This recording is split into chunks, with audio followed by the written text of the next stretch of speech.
Hello, welcome back to the channel. Another quick one from me today after what was another gutless performance from this set of players last night at the Hawthorns. I'm finding it increasingly difficult now to sit here week in, week out and articulate myself to you without resorting to using expletive language. Now, I'm a family-friendly channel. I want to continue in the same vein. Do not worry. But I don't feel anger anymore. I don't feel sad. I feel quite empty, actually, watching this incarnation of a Watford team at the moment. I don't recognise this set of players. I don't recognise the head coach or those behind the scenes. It's certainly not the side I started supporting when I was a kid. What hurt me most last night wasn't the goals conceded. It wasn't the defeat. I can take losing to a better football team. I've seen plenty of losses over the years, as I'm sure you have watching at home as well. What frustrated me more was just the effort levels that were out on the pitch. There was no sense of professional pride from those group of players. And that for me suggests that there's a real bigger issue here. It's not just Gino, it's not just Duxbury, it's not Nani, it's not Barami, it's not even those coaching staff behind the scenes. There is a toxic energy and culture that is so deeply ingrained within us currently that it's going to take unprecedented action to change things moving forward. Now, that action could include removing Scott Duxbury from his position. It should certainly include removing Juan-Luca Nani at the bare minimum. And also, there should be no association with Mogi Bayat and his transactions moving forward. I feel greatly for Ed Still. It's become very apparent to me that whilst he is a lovely guy and he articulates himself very well in press conferences, he is just not the right man for this job and for this club at this current moment in time. It is way above his head.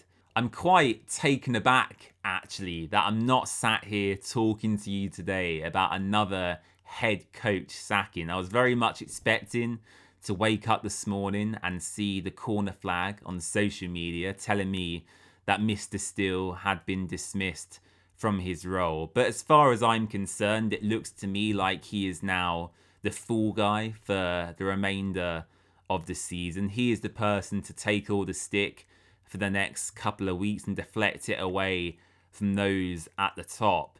For me, I almost want the last two matches to go as badly as possible. I know that sounds pretty insane as a football fan. Surely I would always want us to win matches. And if we were a normal club, absolutely, I'd be fully behind your opinion. But just because of, and excuse my French, the shit we are in, I just want to reinforce as strongly as possible to those at the top that they need to get this summer right. There has to be, as I mentioned earlier, drastic, unprecedented change to get this club back on track. We can't just sack one staff member, bring someone else in and continue as we were. There has to be a total restructuring of our footballing operations to really take us back to being a consistent side who can just challenge really for the middle of the table and be quite comfortable season in, season out. We are so far off and so far away from being a team who is capable of challenging for those player positions. So that is why, in essence, I want us to lose these last two games. We're playing two very good footballing sides, and they should beat us on their day. And I hope they do. I hope the two defeats that are to come really panic Gino into making decisions that at the time might seem scary. They might seem counterintuitive, but for the long-term betterment of our football club, they have to be made. Gino Pozzo, at the end of the day, wants to make the money back that he's put in. We're sitting on huge amounts of debt at the moment, owned to Mr. Pozzo. And as it stands, there's only one way they will get recouped. And that's via really a huge promotion back to the Premier League, or a large exodus of our players, which would leave us with a bare bones squad. And that doesn't help Gino's cause either. So he wants Premier League promotion. That is the dream for him, and he'll continue to believe that it's possible. Next season, they are introducing the new playoff format where the top 8 teams will qualify for the new Championship playoffs. That is only going to increase risk taking with ownerships in this division. And I'm sure Gino Pozzo will be exactly the same. He'll be looking ahead to this summer, thinking he can have another roll of the dice, bring in a new head coach, bring in a couple more players, and all will be rosy. But I don't think that's going to be the case. I feel, as I said, if nothing changes, we are very much on a one-way road to League One football. And it pains me to say that. It pains me to be this negative. I'm one of the more positive, vocal fans on social media, but even I am fed up now with the direction of this football club, and that has to be made very, very clear.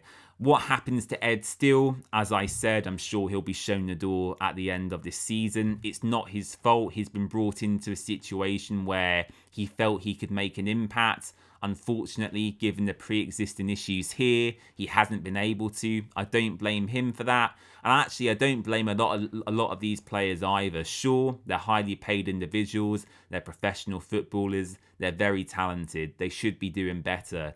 But if you was at a business, if you was at a workplace, and your manager changed every 3 months, if your owner didn't invest in you as a person, you would become very, very peed off. They are humans, they are individuals, and they have emotions as well. And I think sometimes we do have to appreciate that too. So I'll leave it there for today. I've made my feelings clear once again. A real shame to lose last night, but it was very, very expected. Congratulations to West Brom. It looks like they'll be staying in the Championship once again, bar any last-minute points deductions. And as I said, we've got Middlesbrough this weekend to come. That will be the last live match watch-along of the season.